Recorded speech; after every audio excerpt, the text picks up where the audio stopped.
இனியவருக்கும் வணக்கம்.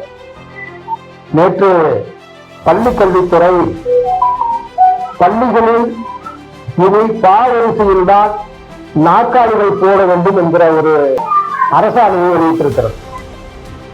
அதில் பள்ளிக்கூடங்களிலே இனி பாவரிசையில் தான் இருக்கைகள் இருக்க வேண்டும் என்று. அப்போ இனி கடைசி பெஞ்சு அப்படிங்கிற ஒண்ணு இருக்காது. ஆனா நமக்கு என்ன தோணும்னா, கடைசி பெஞ்சு அப்படின்னா படிக்காத மாணவர்கள் உட்காருகிற இடம் என்று பொது புத்தியில் பலருக்கும் இருக்கு. அது அப்படி அல்ல. கடைசி பெஞ்சு என்பது எந்த மாணவர்கள் குள்ளமாக இருக்கிறார்களோ அவர்களை முன்னிருக்கைக்கும், அதுபோல வளர்ச்சியாக இருக்கிற மாணவர்களை பின்னிருக்கைக்கும் கொண்டு போய் வைப்பார்கள். ஆசிரியர் பக்கம் பாடம் நடத்துவார். அந்த வரிசை உள்ளபடியே சமமாக இருந்தாலும் கூட சமமான வரிசை அதல்ல.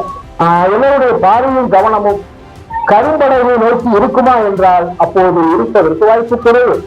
ஆனால் இப்போது இந்த வரிசை என்பது எல்லோருக்கும் ஆசிரியரும் அதுபோல கரும்பலகையும் மிக நெருக்கமாகவே இருக்கும். எல்லோராலும் பார்க்க முடியும்.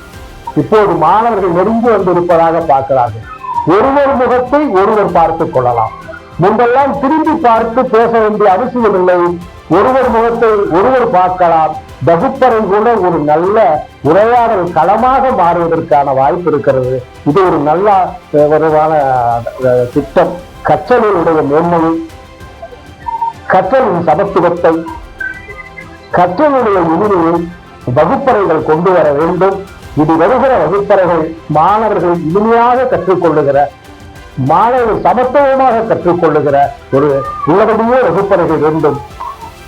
பள்ளி கல்வித்துறை அறிவித்திருக்கிற இந்த திட்டம் கூட கேரளத்திலே ஒரு திரைப்படமும், அதுபோல கேரளத்தில் வைக்கத்தில் இருக்கிற ஒரு சிற்ற ஊரில் ஒரு பள்ளியும் இந்த பாவடியிலே மாணவர்கள் கற்க வேண்டும் என்று ஏற்கனவே வலியுறுத்தி இருக்கிறது. அந்த திட்டத்தை, நல்ல திட்டத்தை நம்முடைய மாநில அரசும் கடைபிடித்திருக்கிறது. உள்ளபடியே இந்த திட்டத்தை வரவேற்போம்.